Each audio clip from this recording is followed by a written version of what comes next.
Another married man for 10 years had propositioned me with promises of money, cars, etc., etc. He got a divorce and I married him after living with him for 7 years. What a freaking trip that was. I was misdiagnosed for 15 years, and at one time I was prescribed my own needles and narcotics to shoot myself up with because I was in so much pain. I was married to another control freak, and I didn't know it. I actually had needles to shoot myself up with. Demerol, Phenergan, and other pills. When this was going on, it was like the pain in the head was like a spike through my head. In my ear, you could feel it in my ear, like there was always like a big finger in my ear. I had studied real hard and gotten my real estate license, but that very successful businessman I was married to was so freaking needy, it made me so nervous that I gave up working in real estate. But I had been writing my manuscript since 1973, and staying home gave me the opportunity to write full time. At 66 years old and weighing 200 pounds with high blood pressure, high cholesterol, I was a freaking mess. I was addicted to prescription narcotics and had been for years on all kinds of drugs. I had gone to counselors, psychologists, psychiatrists, etc. I did a lot. I searched and I searched for help. Went to a psychiatrist. Get me off these pills. Get me off these pills. Handful. 5.5 years I'm there. I walk out with more freaking pills. Son of a bitch. Idiot. But how do I know? I'm just in pain and trying to get help. Where the heck was I? Oh. Yeah. Well, where was I? The psychiatrist comes up, him. Oh. I signed myself into the Greenwich Hospital for a week on a floor that was just for headaches. Just for headaches. I go there and sign myself in. It's run by psychiatrists, doctors, this and that. People are coming in from Rhode Island, Massachusetts, New York to go to that week for headaches. I'm there. Now I'm leaving there after that, and they talk to you in this big office and this and that. And so I'm there getting, leaving. And the doctor's got a prescription pad. And I says, what are you doing? He says, well, I'm on your prescription. I says, but I came here to get off prescriptions. He says, well, I says, well, what is that? He says, it's Percocet. I says, but I'm on Demerol. But, there was others. I mentioned that because that's the one that was filling my needle up with, Phenergan and that. And I said, I don't want it. And he go, and I never heard this terminology, never heard this. He says, well, when you take Demerol for your headache, it rebounds and gives you a headache. And I went, what? You mean to tell me that I have a headache, this spike through my head, and a headache that's like blinding, and I'm taking Demerol, and it rebounds and gives me a headache? I says, well, okay, then I'll just take the Percocet, because when you're in pain, right? He goes, no, you take this for a couple of days, and it rebounds, and it gives you a headache. What the hell is that crap all about? This is ridiculous what I went through, all this stuff. The pills and stuff. Oh, let me put on my glasses. But I leave there, and I didn't take that freaking prescription. I didn't take it. Another narcotics. Where the hell was I? My anger gets up right now. Whatever. Where was I, honey?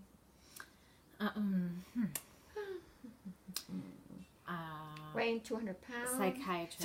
That triggered that thing in my mind. Yeah, here I am. Go to psych. Get me off these, please. Please get me off these pills. Finally, thank God, he led me to a wonderful nurse practitioner.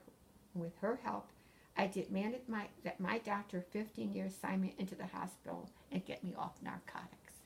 Thank God, thank God. At that particular time, needle shooting myself up on all kinds of drugs. I have a list of it. I'm not going to get it right now. All kinds of drugs I've been on. I was also wearing, at that time, a Daragesic patch that people wear when they're dying of cancer at that time. I don't know how I functioned. I guess I functioned because I had guts and searching for help. Never stopped searching for help. Yeah. At 68 years old, I lost 70 pounds, the high blood pressure, high cholesterol, and I knew I had to get rid of the freaking control freak I was married to. You're being controlled and you don't really know it at times. You don't know it. I guess it's like survival, and you try to please people. Like you give a part of yourself to be pleaser, to please somebody else. And sometimes you blame yourself for what's going on. I don't know. Well, that'll come to my head. I don't know. But, yeah, trying to please. Take care of. Feeling sorry for someone. He drank too much. I know I felt sorry for that. He had a horrible childhood. I know I felt sorry for that. So sorrow traps you. When you have sorrow for the other person, traps you. And you're the one that ends up with a Darajesic patch and all kinds of stuff. I don't know. Because you're being a caregiver and taking care of someone else that you don't concentrate on taking care of yourself. Yeah.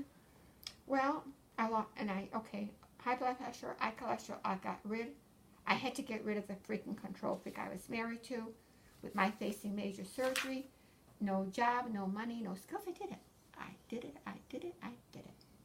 I left my family and escaped to South Carolina. My manuscript is not just about me, I. It's about all kinds of situations. People, music, books, movies affect our lives. For years, I've had an ache in my heart to share with humanity how fear, shame, and guilt can either make you or kill you. Yeah, because you do live fear, shame, and guilt. Those are the big ones. Fear, shame, and guilt. It's like a torment. Fear, shame, and guilt. Brings on all that stuff. Now, it's interesting about my going to South Carolina. Well, for my divorce, I got a settlement. I knew I couldn't live in Connecticut. It was too expensive here. And I knew that the South Carolinas, if you live there for a year, you go to City Hall and you sign these papers. And it's like a Homestead Act. And your taxes are unbelievable. And the taxes in Connecticut, they really drown you. And I knew that money wouldn't last here. But that was one of the hardest things I ever did, was to leave my children and move away. But I knew that I had to, because the money wouldn't have lasted. But also, not only that, I didn't know who I was. That sounds kind of strange, but I didn't know me. I was diagnosed with post-traumatic stress disorder from childhood, and my first marriage really did a number on me, because that really did a lot. But I had to find out who I was, and that's how come I moved away. But that was very, very hard, very hard. But I had to be with me, and who am I? I took care of my mother while she was dying. I took care of my first husband, did everything for him. Laid his clothes on the bed, ran the water in the tub so he could take a bath, because he didn't take a bath. 5 days he wouldn't take a bath. And I do have a sense of humor. I do, and thank God I have my sense of humor. Life is a freaking joke. I say that to my friend, and she got like she said, "Is this a freaking joke?" And she got really, she got, "Come on, Gabriel." And I went, "Yeah." Why I say that is that you can make all the plans in the world, and the phone rings, something says something, and your whole world changes. You can get in your car and something happens, the whole world changes. And whatever you do, you'll make your plans and stuff like that. But things change, just know that. So don't get all bubbled up, don't get all choked up. I want to be married the rest of my life with my first husband and the father of my 3 sons. I wanted 3 sons and 3 daughters, really, to match them, to have a half a dozen. Really, I really wanted that, because I'm, into family. But it didn't happen. So, no matter what you do, life is a freaking joke. And you have to have a sense of humor. And don't don't get down on yourself if it doesn't work out. And for the love of God, don't go, well, it's my fault. What did I do? What can I do? What can I do? What did I do wrong? Oh, I remember that conversation. Gee, I said that. Bullshit. We all have choices. We all have choices. And when you're getting emotionally, verbally abused, sometimes you don't know that. But I learned this because I was verbally, emotionally, psychologically, and physically abused. And I would rather get punched in the face any day than hear those words. Freaking goddamn words. Because they stay with you. And that word I heard all the time. Stupid this, you're stupid that, you're stupid that, you can't. You don't know nothing. You don't know nothing. Oh, one good one. You're out of your mind. And I would go, where did my mind go? No,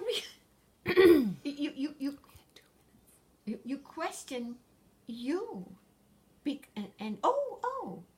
Because you're trying to please. You're trying to keep the peace. God, did I hear that a lot from my mother-in-law. Keep the peace, keep the peace, keep the peace. What peace? Well, if you keep the peace, you're going to lose a piece of yourself. Yes. True that. You're going to lose a piece of yourself. Yes, you're going to lose it. Oh, my manuscript, just a piece of question mark, question mark, question mark. I don't want to lose any of me. And thank you for tuning in. And please like and subscribe. Thumbs up our page, Graham's page. Subscribe and follow her. And let's get her all around so Graham can get her manuscript published. Do I have a couple of minutes? No. None? Well, like one. Okay. You're going to have to read how I sat in a room with 3 guys and one had a revolver and twirling it like this here, trying to, whatever the hell he was trying to do. And I just said to him, put it away. You might shoot yourself, you fool. You have to read that because they were druggies. And something was going on that was really weird, but it was happening. Idiots. Oh, right. God bless you. Stay tuned. Thank you. Oh, that's so funny, that one.